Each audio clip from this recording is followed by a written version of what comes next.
Incumbent President Paul Biya has been re-elected with 71% of the vote. He has been in power for the past 36 years.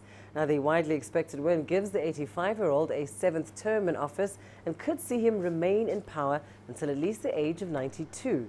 The only current African president to have ruled longer is Equatorial Guinea's Teodoro Obiang Nguema. Opposition leaders had raised claims of election fraud, including vote stuffing and voter intimidation. Cameroon has been grappling with a separatist movement in the English-speaking region and a slowing economy. Well, what does Biya's victory mean for Cameroon? Well, earlier we spoke to Achike Chude, an African affairs expert. Here's what he had to say. It would have been the 10th wonder of the world if a different outcome had happened. It was always clear, it was always going to be Paul Biya being declared winner of that election in a landslide. That is exactly what has happened.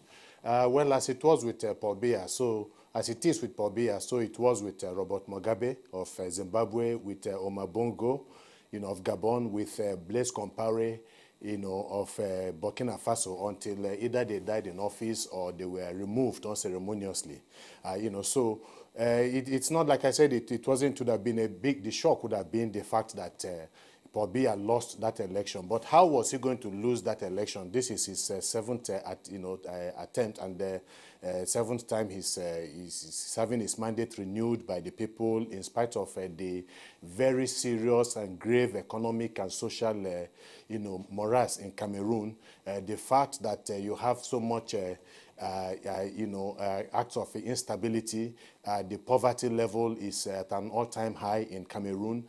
Healthcare infrastructure is virtually non-existent and so on. And then perhaps the Cameroonians know something that the rest of us do not know. How come in the midst of all of these socio-political contradictions that Paul Biya continues to dominate Cameroonian politics in the way and manner that he does, 71% landslide. I think perhaps there's something else that we do not know. But of course, the reaction from the opposition is very, very clear about the way the election was conducted. With regards to the opposition, obviously a lot needs to be done. But then, what can they do when all the louvers, really, of the control of the ELECAM, the Cameroonian Electoral Commission, is firmly in the hands of Paul Biya and his cabal and those that are in power with him. The Anglophone-speaking areas of Cameroon is clearly another, referendum that has been passed on the Paul Biya government. The fact that less than 5% of the populace came out to vote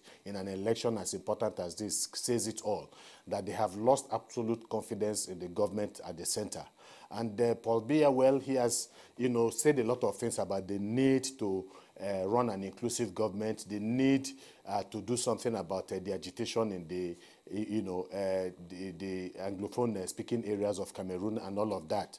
But it's one thing to say something, it's another thing to be able to walk the talk. He has shown his inability to walk the talk, for so long, and that is why this crisis has gotten to the level that it has gotten to. So I don't know, perhaps if there had been a different kind of, political mandate after this election, somebody else had won, they perhaps would have looked at things from a completely different trajectory.